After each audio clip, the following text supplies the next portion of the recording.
Hola guys, how are you? Good day to my subscribers over here on YouTube, out there at Facebook, and also on TikTok.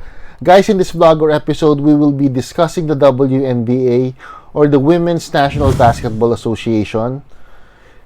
Its cards, particularly, its inaugural release from Pinnacle. Why is that so? Because I want to discuss the coming of Caitlin Clark into the WNBA. Who is Caitlin Clark? Caitlin Clark is considered to be the number one prospect of this year's draft for the WNBA, and she is expected to be picked number one overall by the Indiana Fever. Why is there so much clamor for her cards? Because she is that good. Alright? She is considered nowadays as would-be the greatest of all time in a way. Yun ang perspective ng mga tao sa kanya. Yun ang tingin ng mga tao sa kanya. And we thought that Sabrina Ionescu would be that one, and it's apparent that Clark is the one that is being given that tag in a way, and which is unbelievable. So before I discuss that, let me first invite you to please follow me on Instagram. That would be at timduncan21_card collector. And also please follow my page over at Facebook. That is Revy Mayuyus Hobby Vlogs. The same as my name, my username in this YouTube channel. Alright, so please do follow me there in both of those accounts, over at Instagram and over at Facebook. So let's go and discuss the inaugural release of the WNBA in 1997, the inaugural release of its sports cards from Pinnacle, and also in the process discuss Caitlin Clark's impact in the hobby. Let's go.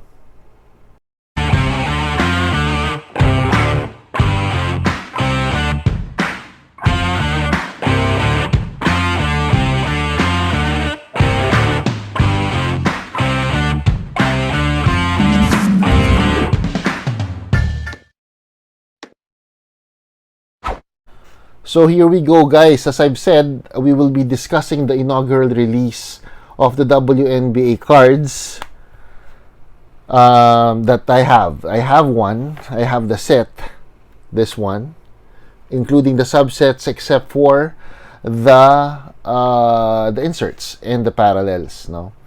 This is called the anong tawag mo rito? Pinnacle Inside WNBA Basketball cards. Okay, kaya tinawag na inside, it's because it was packaged in cans. So, if you papakita ko na lang dito, there is a can which you would open, and then you get the cards from the inside. So, it is kind of different. Kadalasan sa mga nagba-basketball cards during that time, never heard of cans being used as packaging for basketball cards, except for this one. This was the first one to do that, And apparently, ang nakakatawa dito is Pinnacle actually just will be bankrupt in 2 years' time. They made this set in 1997. They won the bid to manufacture WNBA cards, and they went bankrupt in 1998. So they were able to do 2 sets lang ng WNBA. So walang autographs, I think, on both sets. Ito definitely walang autographs dito. But all of these cards are considered as rookie cards because these are the first cards of these players na nasa professional league sila. So these are considered as rookie cards of the superstars of that the inaugural season of the WNBA na magagaling talaga. And that's what I want to discuss. Ang mga superstars na known dyan in the inaugural release were the likes of Teresa Weatherspoon, Tina Thompson, and these 4. Hindi ko na pinakita yung iba kasi ito yung talagang medyo hot, My favorite player during that time, na nanonood ako noon, was Cynthia Cooper. Okay?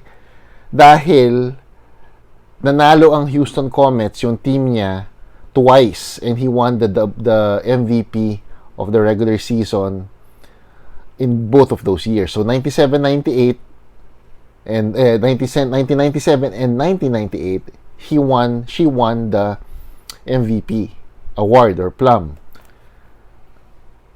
Si Cynthia Cooper. Itong ibang to, these were considered the superstars then. As I've mentioned, yung dalawang nasabi ko, Tina Thompson and Teresa Weatherspoon. There's Lisa Leslie of the Los Angeles Sparks. And you know, the Los Angeles Sparks is the counterpart of the Lakers for the WNBA, in a way.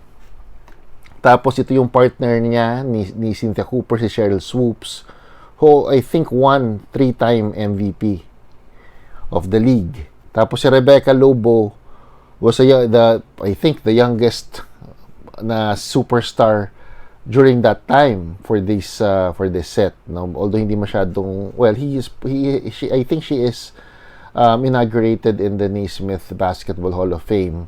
But hindi masyado maganda yung career ni Rebecca Lobo.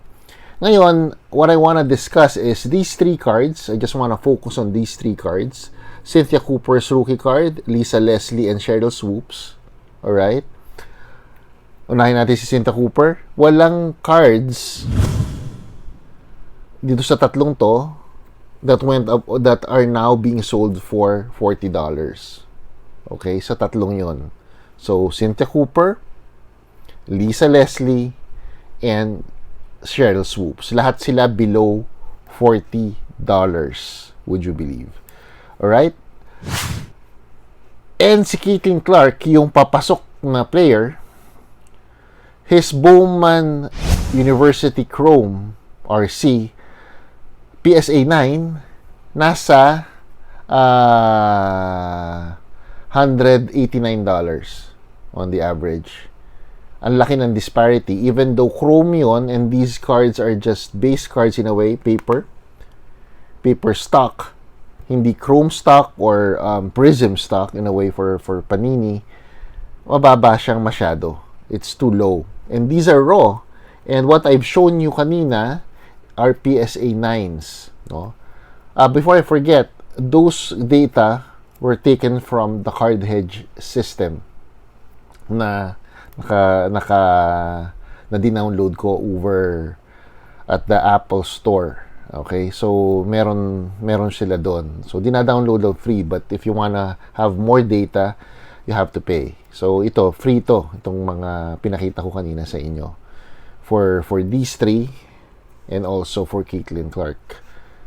Alright? So, ano yung nangyayari? Ba't ganon? Even though inaugural to, itong mga to, bakit mababa? It might be because they were overproduced. Actually, I think hindi eh. But the thing is, no, the way it is, ang mga tao kasi, most collectors, most fans would divert towards the newer players rather than the older ones. Like, for example, right now, ang taas ng value ni Wembanyama for reasons na nakikita naman natin kung bakit, no? It's understandable, but there are certain players of today's game na mataas, like Brandon Miller, na if you compare it to the cards of, let's say, George Mikan, parang ang laki ng disparity, even though George Mikan was actually a superstar during his heydays. Ganon din sa tingin ko yung nangyayari sa WNBA. Yung mga older players ito are not being recognized anymore, and people are flocking towards the newer players like Ionescu and also Caitlin Clark, no? Yun ang nangyayari. But to be honest, if Caitlin Clark brings the WNBA to more stardom compared to what Ionescu has done, kasi sobrang galing daw talaga ni Clark. I've seen her plays, but you know, I don't know kung talagang it would go past the NCAA. Kung madadala niya yung WNBA sa tugatog ng tagumpay in a way, mapantayan niya yung init, yung hype ng NBA, then these cards, the inaugural release of the WNBA of Pinnacle, might just spike in value Kasi, kung magkakaroon ng interest sa mga tao, they would want to look at the history of the WNBA. And these are the inaugural cards of the WNBA.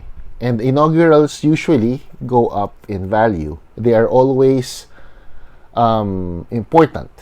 So they are always sought after, and are most of the time, kung nagda-WNBA cards ka, gusto mo magkaroon ng inaugural release. So itong mga to might just go up in value. Okay? But before I forget, before I end this, I want to share with you my Cynthia Cooper autograph. This is one of my first autographs of the WNBA, of a player from the WNBA. This is from 2001 Grades of the Game Player. Okay? So, naka-college nga lang siya, hindi siya naka-Houston Comets. Sorry. Marami pa ako yung mga naging Hall of Famers nito, bumili ako. Like Cheryl Swoops, Lisa Leslie, meron ako ng mga yan. And Lisa Leslie was actually the first one to ever dunk the ball, the first one to ever dunk in the WNBA. So, sa mga babae, I think siya yung pinakauna, if I'm not mistaken. But definitely, sa WNBA, she was the first one to dunk. To do a dunk, no, in a way. No, sobra, no. Also, Lisa Leslie is also a 3-time MVP. Silang dalawa ni Cheryl Swoops dito sa set na to are 3-time MVPs. 2 beses lang nag-MVP si Cynthia Cooper. Because Cynthia Cooper at that time is kinda on the verge of retirement na. But she was still able to win 2 MVPs back to back. That's why I consider Cynthia Cooper as the GOAT. I don't know if Clark would be able to do what these women have done during their heydays, but let's see. I'm hoping that Caitlin Clark would be able to propel the WNBA at par with the NBA. Kasi kung ganon, tataas itong mga cards ko na to. May personal interest no? Well, I hope you like the video, and even though may konting history for these, no? Kaso ito lang yung hawak ko, wala akong hawak na card ni Caitlin Clark. Walang available locally. I have to get one from eBay. Let's see. I'm not really into the WNBA, but let's see. All right, let's see. Let's see if I will be getting Clark cards or even Ionescu cards. Actually, masarap kumuha ng Ionescu right now. Even though medyo mataas ang mga WNBA cards of Ionescu.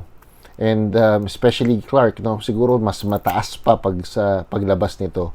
It's funny that yung mga phenoms of today's game are being drafted, like Wembanyama and also Clark for the WNBA in a way. If you think about it, iba talaga yung basketball ngayon. Sobrang hyped. And for collectors, mahirap dahil it's kind of difficult to get their cards because they are quite expensive, and if they are expensive, they are also risky. Alright, so there you go. Thank you very much for watching, guys, and I hope to see you again in my vlogs in the future, no? So sana makapag-vlog ako ulit next week. I hope so. So let's go, and God bless, and again, thank you very much. Thank you.